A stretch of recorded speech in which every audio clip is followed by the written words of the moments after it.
Akkamitti daawwattoota fi hordoftoota OGMC Miidiyaa bitootessa 30,2023 oduu qabadhee isiniif dhiyaadheera. Oduu kan isinitti himu ani Gadaa Bultum hanga xumura qophii keenyatti nu waliin tura.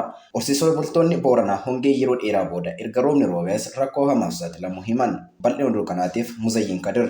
Horsiisee bultoonni Booranaa hongee yeroo dheeraa booda erga roobni roobees rakkoo hamaaf saaxilamuu himanii jiru. Naannoo Oromiyaa godina Booranaatti roobni marsaa 5 osoo hin roobin ture. Hongee yeroo dheeraa booda dhufe roobni rakkoo caaluuf isaan saaxilu jiraattonni himanii jiru. Hangafti Oromtichaa Booranni yeroo ammaa kanatti rooba cimaa tibbana roobaa tureen rakkoo cimaa keessummeessaa jiraachuu isaa dhagahamee jira. Egaa Booranni akkuma yeroo darbe sababni hongeen dheerachuu irraa kan ka'e qabeenyi inni qabu beelladoota dabalate akkasumas hanga lubbuu namaa miidhamuutti rakkoo jajjabdu keessummeessaa turuu isaan ni yaadatama. Kanuma hordofuun dhaabbileen gargaarsa namoomaa fi dhaabbileen mootummaa akkasumas miti mootummaa dabalatee namoonni dhuunfaa gargaarsa yeroo beelli uummata keenya dararaa jiru kanatti dhaadannoo beelli beellama hin qabu jedhuun uummata kana cinaa dhaabbachuun gargaarsa garagaraa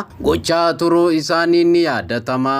Kunis ta'us yeroo ammaa kanatti beelladoota akka re'ee, hoolaa, sangaa yookaan jibichaa fi raada sa'afaa akkasumas qabeenya guddaa uummata sanaa kan ta'e gaala dabalatee balaa roobaa cimaa kanaan guutumatti guuratamanii jiru. Kana malees hawaasni kun gaaddisa dhabuun rakkachaa akka jiruu fi dhukkubni koleeraa fi dhibeewwan daddarboo biroo zoonicha keessatti uumamuun uummata kana balaa irratti balaa birootiif saaxilee jira. Aanaa Mooyyaleetti jiraattonni naannichaa akka jedhanitti horii duraanuu bonni fixe irraa waa xinnoo hafan roobni hobbaasee jira jedhan. Rooba kanaan aanaa Mooyyalee qofa osoo hin taane akkuma guutuu Booranaatti horii akka gaalaa, re'ee, loon, hoolaa fa'a dhumanii jiru jedhan. Roobni kun waan itti fufaa jiruuf uummanni horii qabu naannoo laggeen jiran irraa fageessuu akka qabu akkasumas immoo roobni cimaan akka kallattiin itti roobee hin miineef golgaa itti ijaaruu qaba jechuun dhaamanii jiru. Kana malees gama mootummaan xiyyeeffannaa guddaan kennamee gama lolaa ittisuu uummanni bishaan iddoo adda addaatii walitti yaa'ee horii miidhu kuufatee akka itti fayyadamu gargaaruudhaan hojjechuu akka qabus dhaamanii jiru. Roobni bishaanuma fida malee nyaata namaaf hin fidu, kanaafuu roobee jira jedhanii uummata kana irraa gargaarsa dhaabuun sirrii akka hin taanee fi inumaa uummanni kanaan dura caalaa gargaarsa akka barbaachisu maddi oduu fi odeeffannoo OGMC addeessee jira.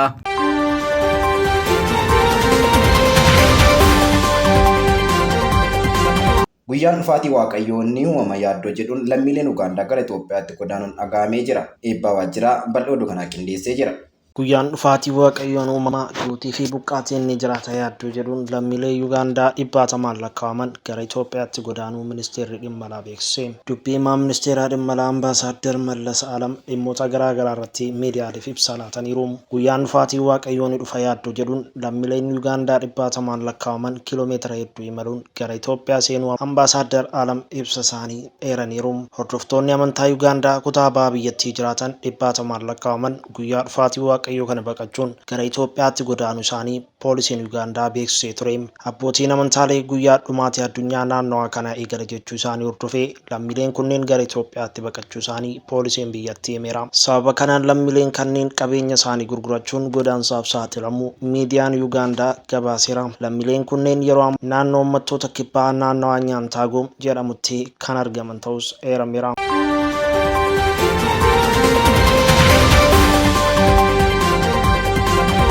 Qondaalli paartii badhaadhina magaalaa Naqamtee obbo Dassaalany Bokonjaa guyyaa Kamisaa irraa ganama balbala isaaniitti ajjeefamuu bulchiinsi magaalichaa ibsa. Caaltuu Fayyisaa bal'oo oduu kanaa qindeessitee jirti.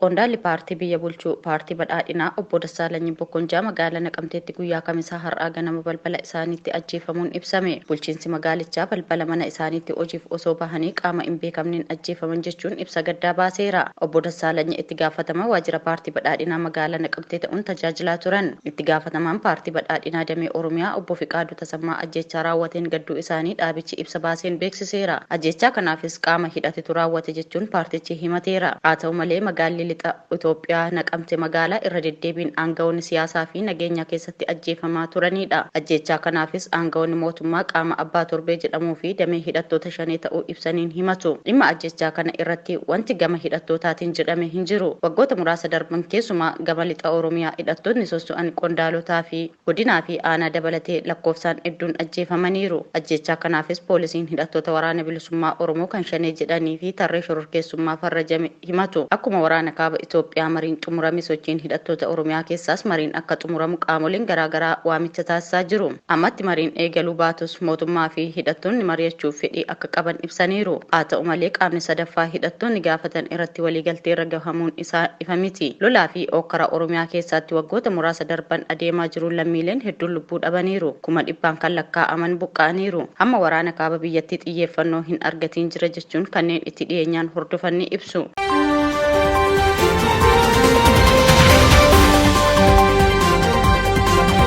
Namoonni damee hubannoo namtolchee keessatti iddoo qaban leenjiin sirna humna guddaa qabu kanaaf kennamu dhala namaaf sodaamuun wal qabatee akka dhaabbatu barbaadu. Bal'ee oduu kanaatiif Caaltuu Fayyisaa.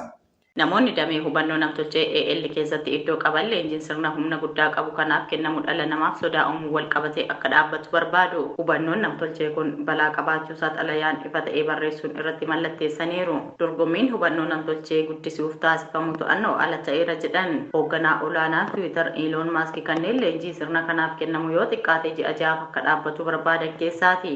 Apple kan hundeessan keessaa tokko kan ta'e Steve Wozniak akkasumas qorattoonni DeepMind muraasni xalayaa kanarratti mallatteessaniiru. Dhaabbanni OpenAI kan ChatGPT fi GPT-4 teekinooloojii waa'ee mi'a tokko gaafatamu fakkiidhaan deebisuu danda'uun namoota hawwateera. Xalayaan Future of Life Institute irraa barreeffame namoota bebbeekamoo kanneeniin mallatteeffameera. Isaanis sirni kun leenjii kennamuu fi akka dhaabbatuu fi gara fuulduraatti ilmaan namaa irratti rakkoo fiduu akka malu eeraniiru. Sirni AL hubannoo ilmaan namaa wajjin dorgomaa jiru gatii ta'eef hawaasaa fi namoomaaf rakkoo ta'uu mala jedha. Dhaabbanni Future of Life Institute dhaabbata tola oolaa yoo ta'u teekinooloojiiwwan tarkaanfatoo ta'an akka fiixeetti hin baane balaan bal'aa akka hin dhufnee fi akka faayidaa namaaf oolu gochuuf carraaqa.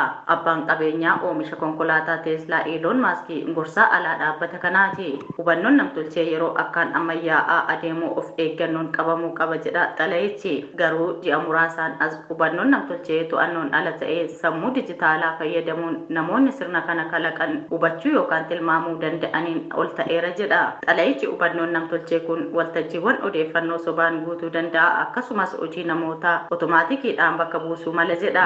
Xalayaan kun gabaasa qorannoo baankii Goldman Sachs baase kan AL hojii miliyoona 300 bakka bu'uu mala jedhu hordofee bahe. Haa ta'u malee ogeessonni kan qaban hojjetaa irratti dhiibbaa AL qabu tilmaamuun rakkisaadha jedhu.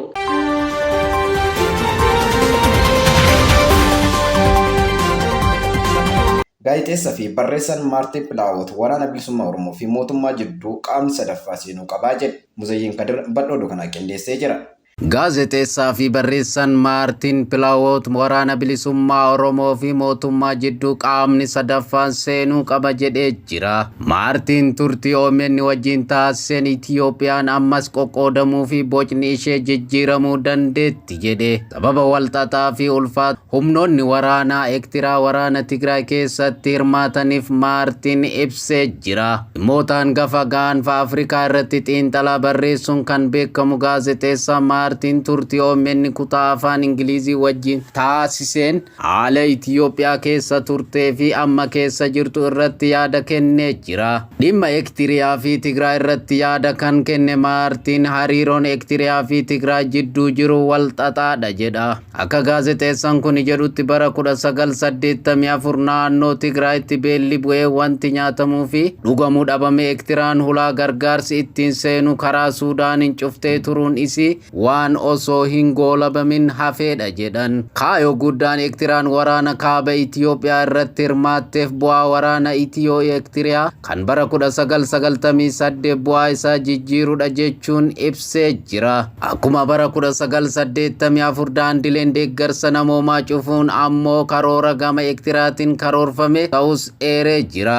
Maartiin waraana kaaba Itiyoophiyaa irratti mootummaan federaalaa Itiyoophiyaa tumsu waraanni Ektiraa humnoota humnoonni Amaaraa fi loltoonni Somaaliyaa hirmaatanii jiru jechuun ibsee jira. Tibbana waraana Itoophiyaa irratti kitaaba mata dureen isaa Understanding Ethiopians Tigray War jedhuun waahila isaa waliin kan maxxanse Maartin ammas waraanni kaaba Itoophiyaatti uumamuu mala jedhanii jiru. Tibbana waraana Itoophiyaa irratti kitaaba mata dureen isaa Understanding Ethiopians Tigray War jedhuun waahila isaa waliin kan maxxanse Maartin ammas waraanni kaaba Itoophiyaatti uumamuu mala jedha. Ka'umsi rakkoo Itoophiyaa akkaataa hundeeffama biyyattiitiin wal qabatee jeequmsa dhalatanitti ta'uu ibseeti jira. Mootummaan Abiy Ahmad waraana bilisummaa Oromoo wajjin haasa'uu fedhii argisiisuun isaa waan nama harkisuudha kan jedhe barreessan dhimmoota gaanfa Afrikaa Maartin qaama sadaffaa hirmaachisuun barbaachisaadha jedhee jira. Humnoonni Tigraay qaama sadaffaa isaan mariisisu argachuuf waggoota lamaaf waraana keessa turuuf dirqamuu eeruun yeroo waraanni jalqabetti yaada jidduu lixiinsa gamtaa Afrikaa dhiyeesse mootummaan kufaa taasisuu yaadachiisee jira. Waraana Oromiyaa keessatti adeemaa jiru dhaabuuf qaamni sadaffaan barbaachisaadha kan jedhu Maartin gaaffiin uummata Oromoo barootaaf gaafatamaa ture mataan isaatu marii barbaada jedhuun ibseeti jira. Mootummaan qaama sadaffaa idil addunyaa hirmaachisuuf fedhii akka hin qabne ibsuun garuu qaamni sadaffaan barbaachisaadha jedhee Itoophiyaan ammas qoqqoodamuu fi bocni ishee jijjiiruu dandeettii kan jedhu Maartin ta'us murteessaan uummata jedhee jira.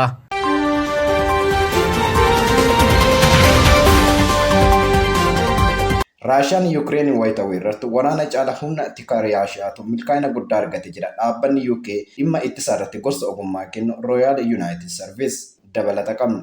Raashiyaan Yuukireen wayita weerartu waraana caalaa humna tikaa Raashiyaatu milkaa'ina guddaa argate jedha dhaabbanni UK dhimma ittisaa irratti gorsa ogummaa kennu Royal United Service. Ejensiin basaasa Raashiyaa weerara Yuukireeniif qophii kan eegalan waxabajjii 2021 irraa eegaleeti jedha gabaasni kun Royal United Service akka baasetti. Basaastonni Raashiyaan iddoowwan Yuukireen irraa humnaan fudhatametti uummata keessa saffisaan bobbaafamanii turan jedha Royal United Service. Gabaasichi ragaalee barreeffamaan dabalatee maddeen odeeffannoo garaagaraa gargaaramuun walitti gurmeeffamee jira. Jaarmiyaan kun qondaaltonni basaasa Yuukireen haasan isaanii butamee fi qorannoon qabataman bakka sanatti gaggeeffame kan akeekudhasii jedhame. Qorattoonni akka jedhanitti basaastonni Raashiyaa kompiitaroota mootummaa Yuukireen irraa maqaa deeggartoota Kiev fudhachuun hidhanii daraaruu barbaadu. Kana malees Raashiyaan naannolee Yuukireen irraa humnaan fudhatte to'achuuf gartuu kominikeeshinii naannichaa addunyaarraa addaan kutan bobbaastee turte jedha Royal United Service. Akka jaarmiyaan Royal United Service jedhutti qondaalli basaasa Raashiyaan biyya alaatti gaggeessitu hoogganu pirezidaantiin Vladimir Putin yeroon Yuukireen itti weeraramtu akka duubatti harkisuu fi qophiin dabalataa akka isaan barbaachisu gaafatanii turan. Gabaasni fuula 39 weerara Raashiyaan Yuukireen irratti bante kan adda durummaan barreesse Jack Welting qondaalli basaasaa Jaarman gabeessi odeeffannoo icciitii guddaa qabu Mooskoof dabarsitee jedhamee hidhamuu akka ragaatti eereera. Ejensiin tikaa Raashiyaa fi biiroon tikaa federaalaa gartuu yeroof magaalota akka Militopol irratti xiyyeeffachuu isaa basaasu. Humnoonni Raashiyaa fuulduratti yeroo adeeman hojjettoonni tikaa federaalaa Raashiyaa waajjira muummee naannolee Yuukireen to'achuu galmee hojii qabaatu ragaa kompiitara isaanirra jiru buufachuun namoota bulchiinsa mootummaa Yuukireen waliin hojjetan eenyu akka ta'anii fi eessa akka jiraatan adda baafataniiru. Sana booda manatti deemanii barbaadanii hidhanii daraaru. Jack Welting akka jedhutti ammoo daraaraan kun kan raawwatamu odeeffannoo akka baasaniif otoo hin taane harka caalu doorsisuun hawaasni akka weerara sana ofirraa hin qolanneefi jedha. Raashiyaan sarbama mirga namoomatti dhiyaatu hedduu Yuukireenitti raawwachuu haala turteedha. Qondaaltonni 800 ol tikaa federaalaa Raashiyaa waliin kan hojjetan yoo ta'u kan isaanii dirqamanii kaan ammoo fedhii isaaniitiin hojjetaa turanii jedhame.